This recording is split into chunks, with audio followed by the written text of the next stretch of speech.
Well, we thought it would be a fun idea to invite you in the room to hang out with us again. And I know some of you are already judging because you're like, you shouldn't be in the room with people. We're all under quarantine. But before you jump to conclusions, I just want you to know the only people in the room with me are the staff members that happen to live with me. And everybody else is joining via Zoom. Can you guys all say hey? They're all there waving. Last week, I started by just unfolding 4 things that I suggest that we all focus on during this strange season, during the coronavirus. And I want to spend the next 4 weeks just talking through each one of those things individually and how they affect our life. And the first one, of course, was prioritize your soul. And if I had to title this, I would give it a title of I'm done. I'm done. Have you already gotten to the end of one of these days and just thought, I'm done? Yep. I am done with this, right? Yes, anybody else, you ever gotten there like before breakfast, right? You're just like, you haven't even gotten to breakfast and you're just like, I'm done. I'm done with all of the news. I'm done with like waking up to 15,000 group texts. I am done with people calling and needing me. I am done with homeschooling, okay? I am done with not being able to leave my house. I'm done with getting, all of these emails and getting requests and needing this thing and finding out that and going to the store and not being able to find this thing. And just feeling like, I'm done. I've had it. It's like, it's so much. I can't even take in and process and sort through everything that's happening at once. And that's a very normal feeling that we feel. We're going to be looking at this section of scripture in Matthew chapter 14, starting in verse 12. And it's this moment where Jesus was really close to John the Baptist, who happened to be his cousin. He was also a prophet. And he gets beheaded. And then in addition to that, there's this idea that like the world I live in is no longer as safe as I thought it was. Mm-hmm. And maybe you have that same sense. And there's this moment in Matthew chapter 14, verse 12 that says this, that after this happened, they went and told Jesus. And as soon as Jesus heard the news, he left in a boat to a remote area to be alone. They barely get the words out, and he pushes his way out of the room, and he walks to the edge of the shore. He gets in a boat, and he sails off to a place that he's convinced that nobody's going to be, so he can be alone. And why does Jesus do this? Jesus does this because he experienced all the same stages of grief and loss that you and I do, right? Mm-hmm. He experienced denial and anger and bargaining and depression and acceptance. How many of you have already experienced all of those things, right? This morning, right? Like just today. And then you decide to distract yourself and it doesn't work, and then it does work, and then it works a little too long, and now your to-do list is stacked up, and now you got to deal with all that stuff. And then, you're just trying to find like some form of normal. And, Jesus is in the midst of all this stuff. He's going through all that.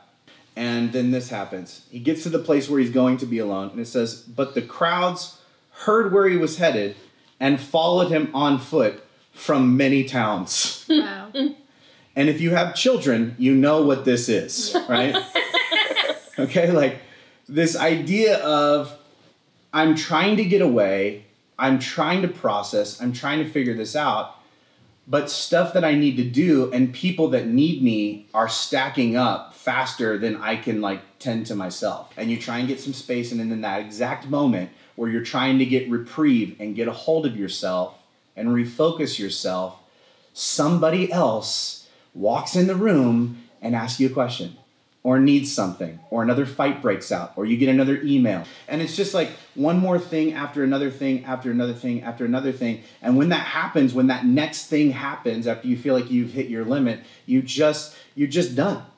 And Jesus is in the midst of this moment. And it says that Jesus saw the huge crowd as he stepped out of the boat, and he went off on those people. Those fools did not know what was happening. And that day they got what they deserved, right? Jesus gave it to them. These pieces of... No, it doesn't say that, right? The reason why I think that is I feel like if this story was being written about my life, that's what it would say. It says that he had compassion on these people and he healed their sick. And I think of all the miracles that are recorded in the Bible, I think this is the most miraculous to me.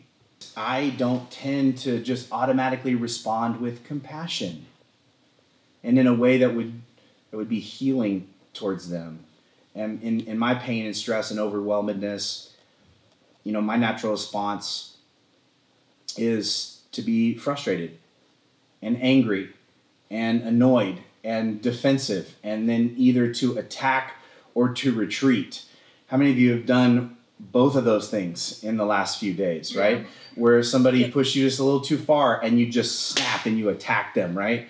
And for others of us, we just retreat, right? At some point, your kids are like, where's mom? Where's dad? And you're hiding in the shed, right? You just have to, like, you're sitting in your car on the floorboards, right? You're just trying to get away from everyone. I think it's unbelievable that Jesus, in the moment where he probably needed the most compassion, he gave away the most compassion. Mm-hmm.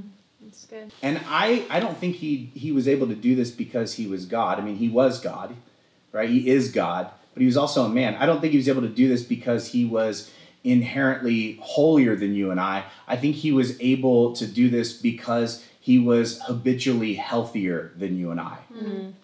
He had healthy habits in his life that kept his soul afloat. Like, he prioritized his soul in a way that when things happened in life, like, he was in a place where he had this ability on the inside to respond in a way that looked like God. And, you know, when things don't go your way in life, whatever pours out of you is already in you. Mm-hmm. And to be honest, you don't just need rest, right? You need to recharge. You need to refuel. You need to be refreshed and renewed in life. And some of you are just like, yeah, I do. How do I do that? Like, I don't know. Like, I'm trying to find the time and the moments. And I want to just make a differentiation before I give you some more practical tips. There's a difference between rest and refreshing, right? To rest is to stop and pause and take a break, right? It's to call a timeout, right? That's essentially what a rest is. But to refresh is to get new strength and energy. Mm-hmm. And how many of you know that you can rest without refreshing? Yeah. Yeah. Right? You can actually just kind of power down. You can push time out. You can take a break and then get done with the end of whatever that restful thing was and not feel rested because you didn't rejuvenate throughout that process, right? Not all rest is equal. Some of what you were doing to rest is ripping you off even further. Yeah. And you can feel it, right? And the question I think we have to ask ourselves is, you know, is the thing that I'm doing that I'm calling rest, is it energizing or is it escapism? Yeah. Right. Because I tend to want to lean into escapism when what I really need is to refuel, to rejuvenate, to refresh myself. And the reason I think Jesus in this moment has the ability, when he already felt like he was done and needs to continue to serve and give, why he had the ability to do that in that moment is because he regularly broke away and spent time with God. There's time and time and time again in the New Testament where we see that Jesus had this habit, this ritual of just calling time out on his life and living according to this prayer rhythm of prioritizing his soul. And because his soul was healthy, when it was strained, it was able to withhold the weight of that moment. What would that look like with you? Because I'm telling you, if you don't take care of your soul, you're going to hit a point where you cannot serve anymore. Mm-hmm. And I don't want you to get there. And your family can't afford for you to get there. And your community can't afford for you to get there. You can't afford for you to get there. I want to give you just 6 quick things that I would suggest. And the first one is this: wake up at the same time every day. Mm. That sounds so simple, but in fact, sleep experts tell us that the time you wake up every day is actually more significant to your sleep cycle than the time that you go to bed. Mm-hmm. Like, wake up at the same time every day. Your body will begin to predict that. And make it a time that is actually a healthy time to get up to, where you have time to kind of get your head together before everybody else starts kind of pulling on you in the day. The second thing I want to encourage you to do in terms of a healthy rhythm is dress for the day that you want. Maybe you've done this. I've done this already, where you woke up in your jammies and you're like, this is how it's going to be today. This is what I'm doing. But it puts us in this mindset of that I'm not going to probably accomplish anything. I'm not going to see anyone. I'm not going to do anything productive. It helps to actually shower. For me, shower, shave, put on clothes, do my hair. And it's like, no one's going to see me but my kids. but like there's something about that puts my mind in the right place. The third thing I would suggest in the morning is to talk and to listen to God alone. To carve out some time. Some of you are like, I have no alone space.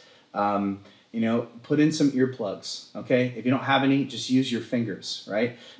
Put on some noise-canceling headphones. Go out in your backyard, sit in your car, like whatever you need to do to carve out that moment where you can just sit and talk and listen to God alone. Jesus did this time and time again, which is what strengthened his soul. The fourth thing I want to suggest is institute a new, like a no phone zone, okay?